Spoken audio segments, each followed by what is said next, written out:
Welcome back, welcome back.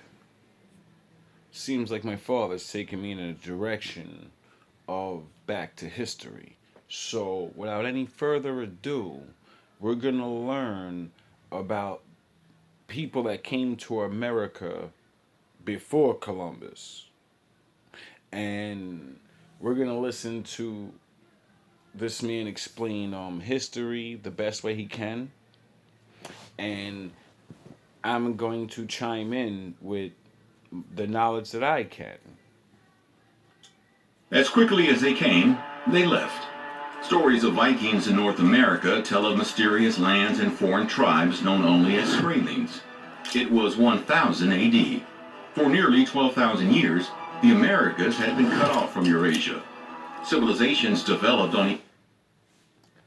If it's 1000 AD, that means it's 1,000 years after the death of Christ. And then people figured out there's a whole new place with people on it. Each side without knowledge that the other existed. Nearly 500 years before Columbus sailed the ocean blue, the Vikings journeyed to the Americas from Greenland and Iceland. So 1,500 years it took for you, the other side of the world, to come over here. Possibly multiple times. And it wasn't very peaceful. Welcome back to Nutty History. Welcome Today, back, welcome we're examining back. the Viking fingerprints in North America, their clashes with the Native Americans, and why they disappeared almost as soon as they arrived. Because of Your my discretion is advised for this video, as some of this video may be offensive or disturbing. We, the makers of this video, in no way support or condone the actions of the subjects featured. Me neither. And I would like to add in fair use. I'm allowed to use this content for educational purposes.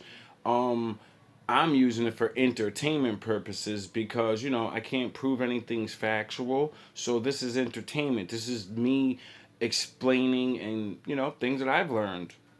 We're all allowed to talk about things we learn and be wrong about them so we can all come together and figure out what's the truth. By around 980, Eric the Red had begun a movement to colonize Greenland, and it wasn't exactly by choice. Eric was a wild man and had been banished from Iceland for 3 years because he'd eliminated someone. Wow, that exact name is in the Bible. There's a guy called the Wild Man. He then named the pretty cold and inhospitable piece of land he found while exploring Greenland to entice people to move there.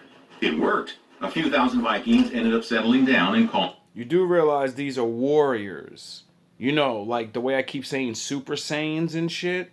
See, Vikings are actually like the real life Super Saiyans in a certain way. That's the way I look at them. Because they're a warrior race of people, but they are not in charge of themselves. No, they have a boss. See, their boss got a boss. They got a boss. And just like the Saiyans, their boss was Frieza, the main boss. And the main boss said, "You're super fucking soldiers and you work for me now. Now go over there and take shit for me." Greenland home. Eric then heard of strange lands to the west from a merchant sailor who had been blown off course on his way from Iceland to Greenland. Eric's son, Leif Erikson, was fascinated by the story. So, sometime around 1000 AD, Leif set sail with 35 men to find out if this mysterious land existed. You know what I learned in history?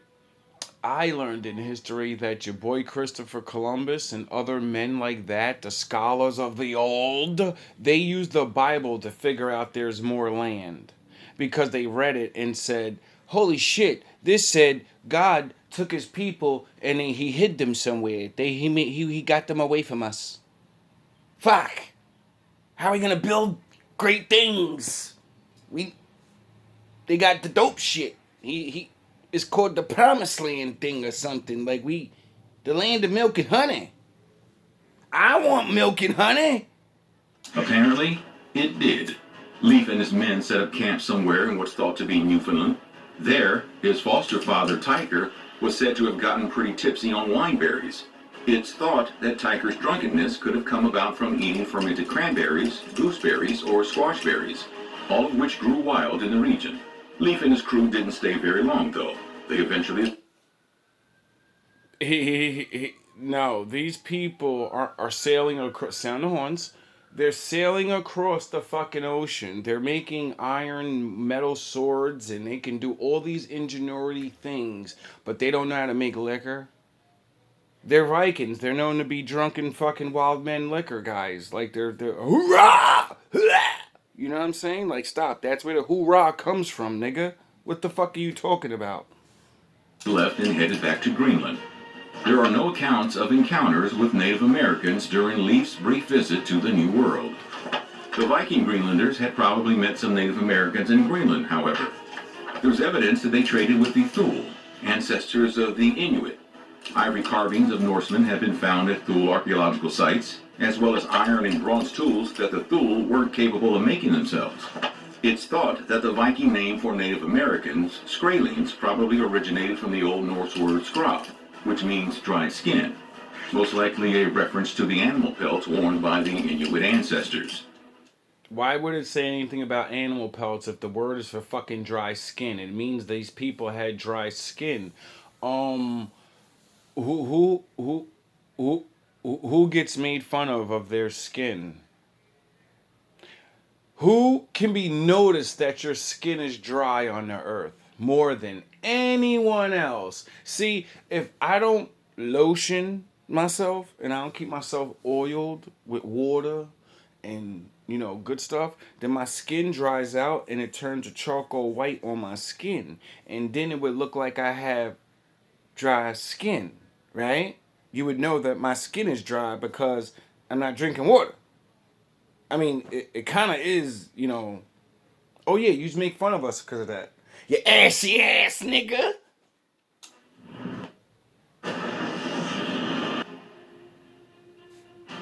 I'm In just any saying. event, Leif's brother Thorvald ended up making a second voyage west a few years later.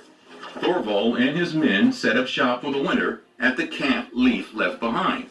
Okay, so you take Iceland and then you send Thor, Thorvald, Thor. So Thor's a real guy. Oh, okay, I get it. You see what I mean? Like these stories of legends of like people that we don't think are real men, they actually were real men, and they believed in gods and things and other things, and they believed that the thing they loved and believed was whatever. They believed that if you reached the whatever test they had to do, then they embodied it and then led. You don't know that? You don't know that's what people believed in back in the day? That's sort of like what the Bible says about the Lord comes on to his people, like Samson, and then he smashes 1,000 people by himself. In the spring, the Vikings came across 9 natives sleeping under skin-covered canoes and attacked them, eliminating all but one. The one who survived ran to get reinforcements. A battle ensued, and Thorvald lost his life to an arrow. Despite tense relations with the Native Americans, So you run down on a small village of warriors and people. You smite everything moving except one dude runs away. You think that dude was sitting there watching everybody get? Soon as it got popping, they say, "Get the fuck out of here, dog." You know what time it is? The prophecy's coming true. What the fuck are these things coming at us? Are those men? They're covered in iron and they have fucking metal beast faced and they stink and they're carrying fire and they're floating on the water on some fast ship thing that has a dragon serpent on it. They're fucking riding snakes on us. What the fuck? What's going on? It's the end. It's the end. You get it? If you've never seen a Viking before dressed like this, you're gonna not think that's a man. You're gonna be like, that's a beast. It has a fucking bear fucking fur on its chest. He's wearing fucking brass knuckle iron fucking armored suit. And he has a helmet with fucking horns on it. What the fuck is that thing? I ain't never seen a goddamn beast walk upright and hold a sword with a torch. That's a demon. That's that thing That's that demon thing we have on the walls. The thing on the walls, it's here. Shit. Our grandfathers was right. We broke the law. And it's here. The demons are here. But they're not fucking demons. They're men dressed in war suits. The Vikings ended up staying in.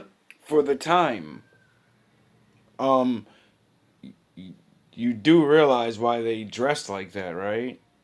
Oh yeah, you probably don't learn about Vikings and stuff. Oh yeah, I do. So the reason these men dressed in like these weird things, beast-like outfits and all this, because they understood that, other people didn't.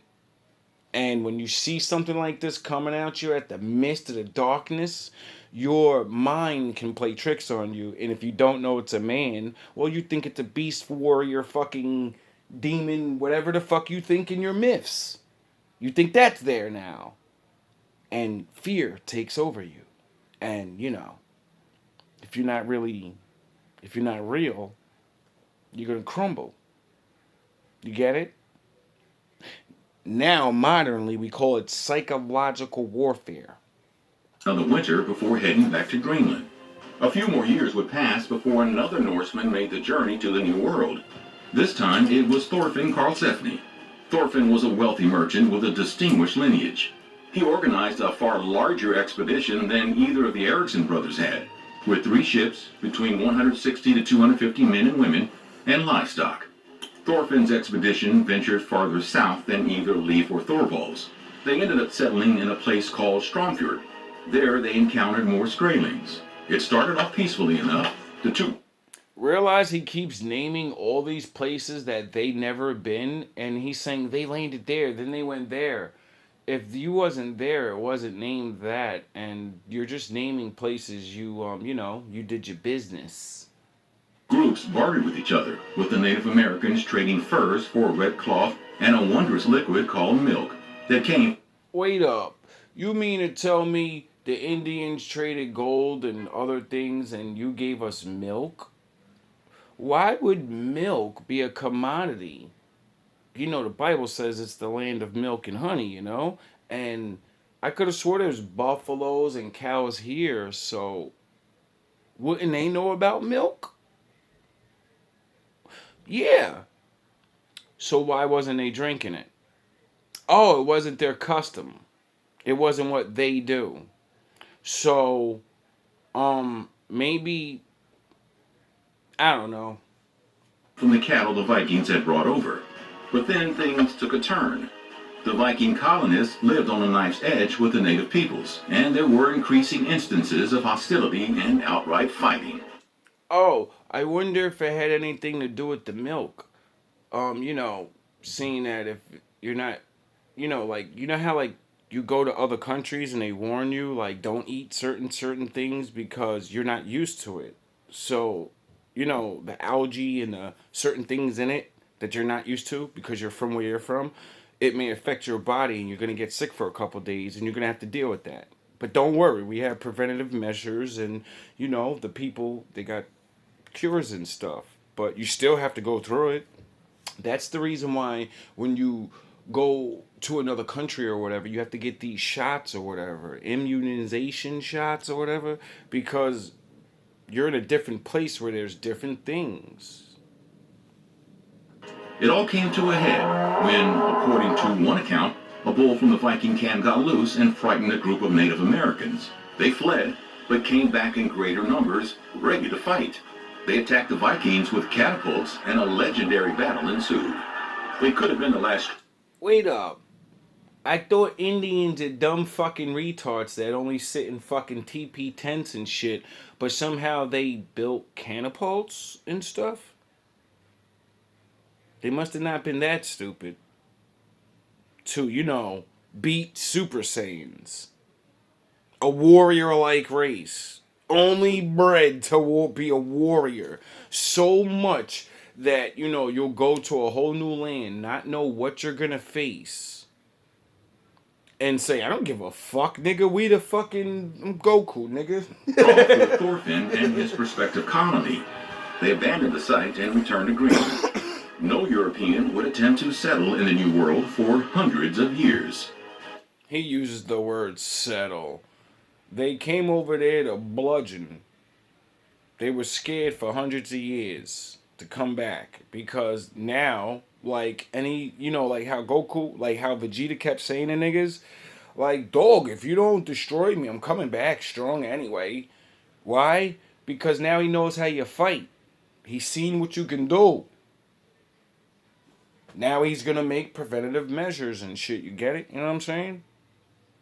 I mean, that's what any logical, that's what I would do. Got to live to fight another day, baby. Unfortunately, there isn't much evidence or archaeological finds able to back up the presence of Vikings in the Americas.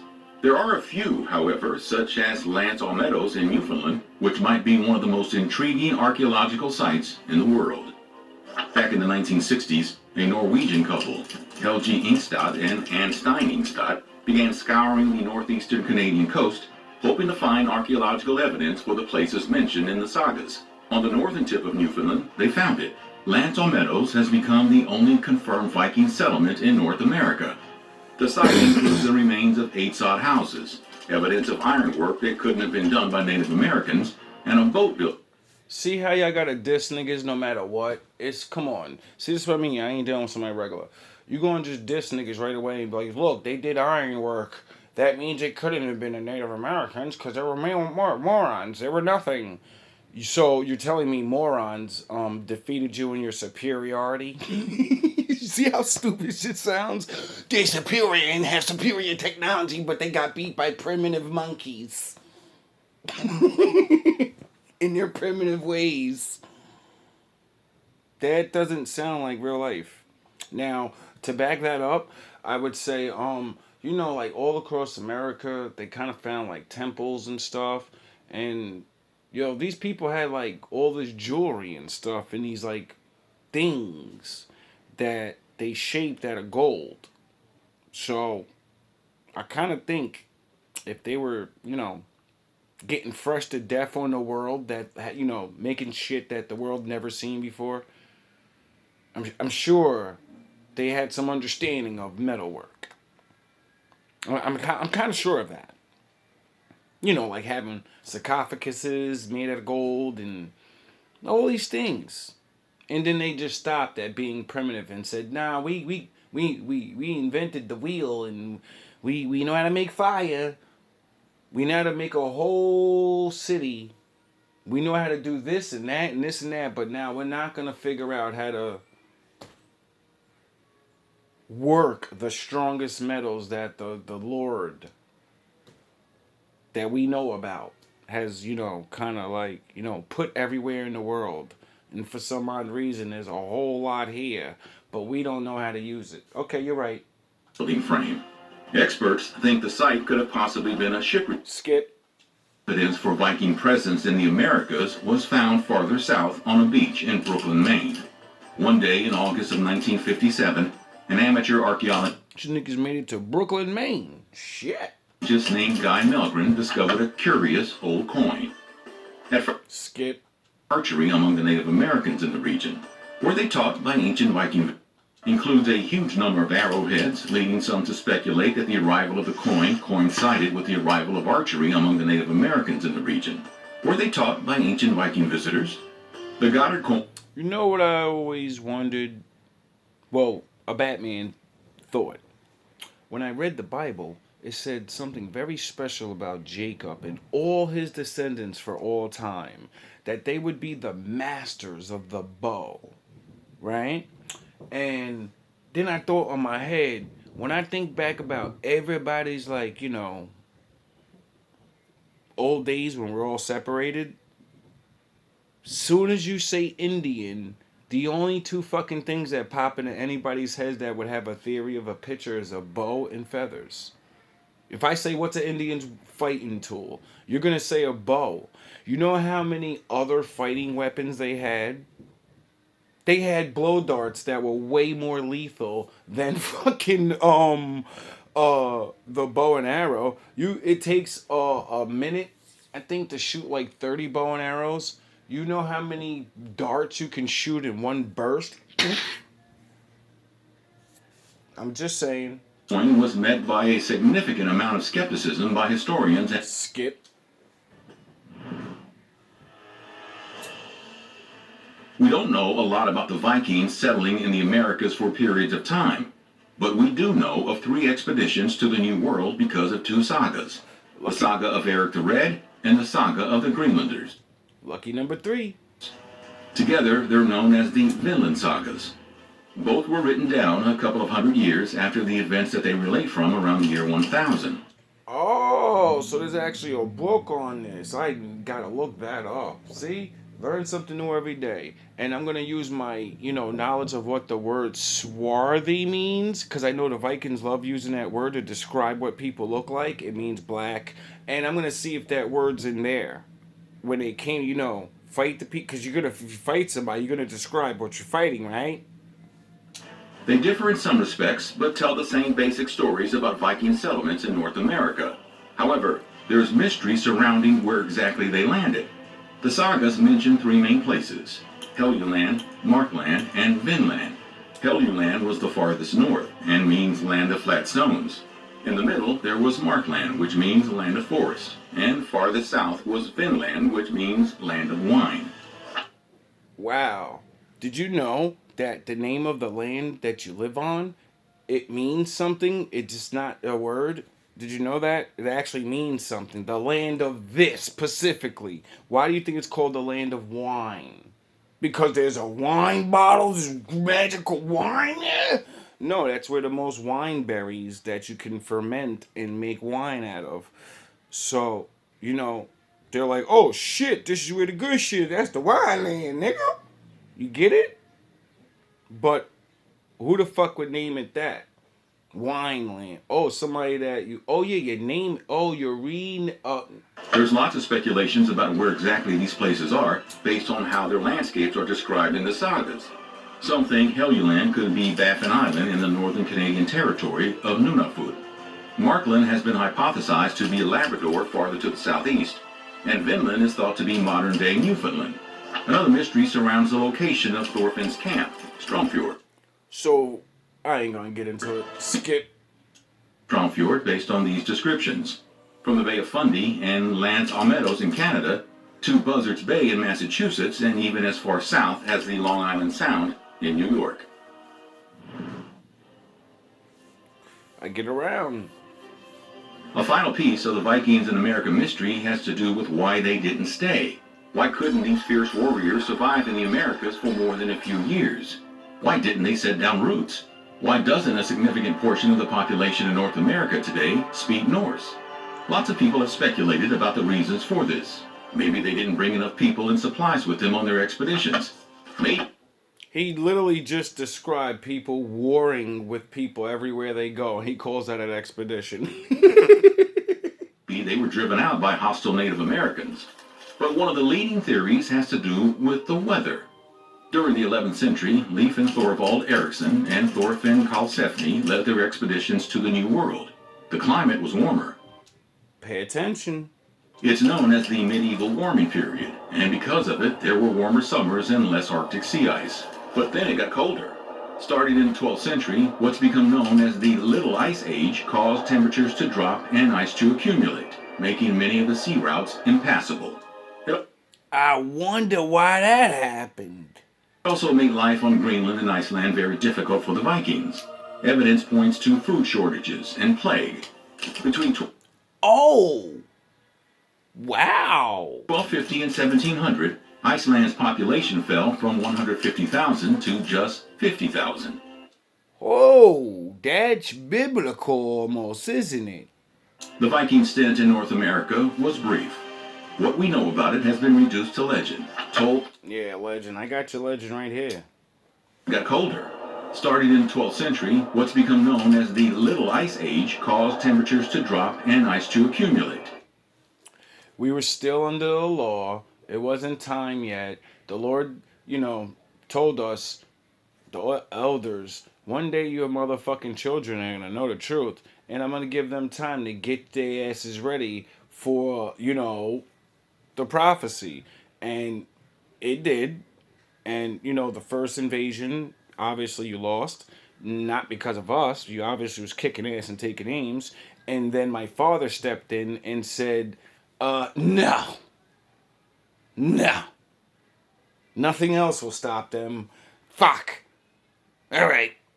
I gotta step in. These stupid ass niggas didn't believe me, and now they getting thrashed too much before the time. You pussy ass, stupid ass niggas. I told you I was gonna let them beat that ass. And we had to learn the hard way. And then we had to get ready. And then, making many of the sea routes impassable. It also made life on Greenland and Iceland very difficult for the Vikings.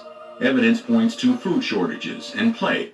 so if he makes it really cold, that sets off the chain of event of no more growing food, and you're stuck on somewhere where it's cold already, so it's going to be even extremely cold, and that's where your backup is, and now your backup is going bye-bye. So you gotta go back. You can't just keep going. Doesn't matter how strong or if you're winning.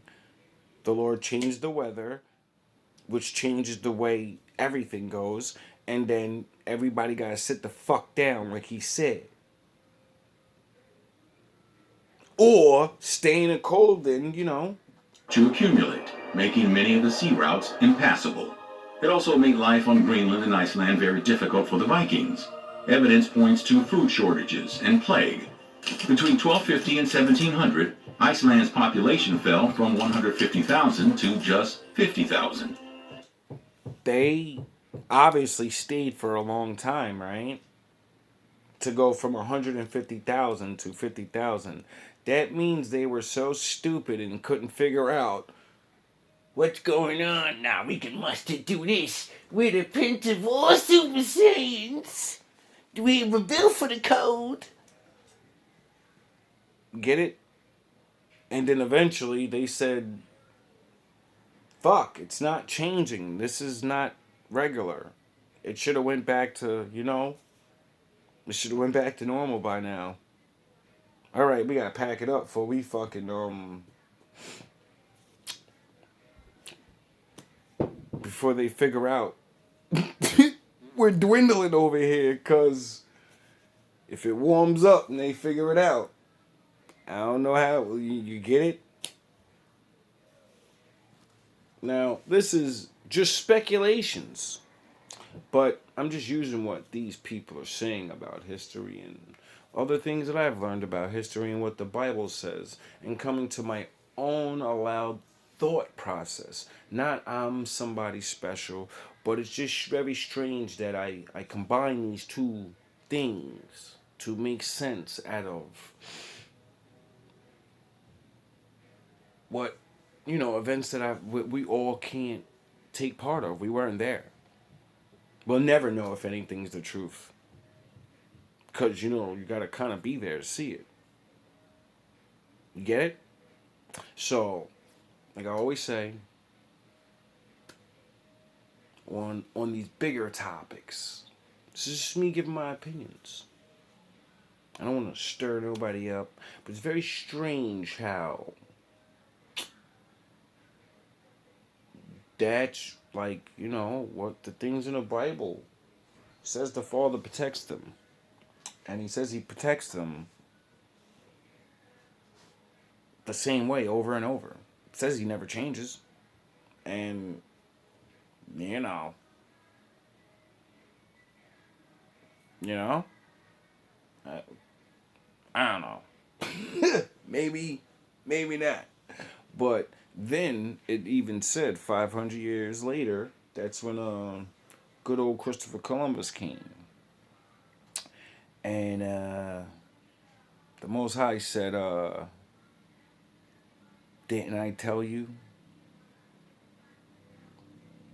Didn't your elders warn you that you better respect me? Oh, I'm not real, right? You can do whatever you want, right? Okay, now do whatever you want. I'm gonna remove myself, and now you do what you want now. Like I'm not your father. Okay, you're grown now. You're a big dog. You got big dick energy. Yeah. Now protect yourself, big dog. Because the enemy's at the front gate. Oh, love. Oh,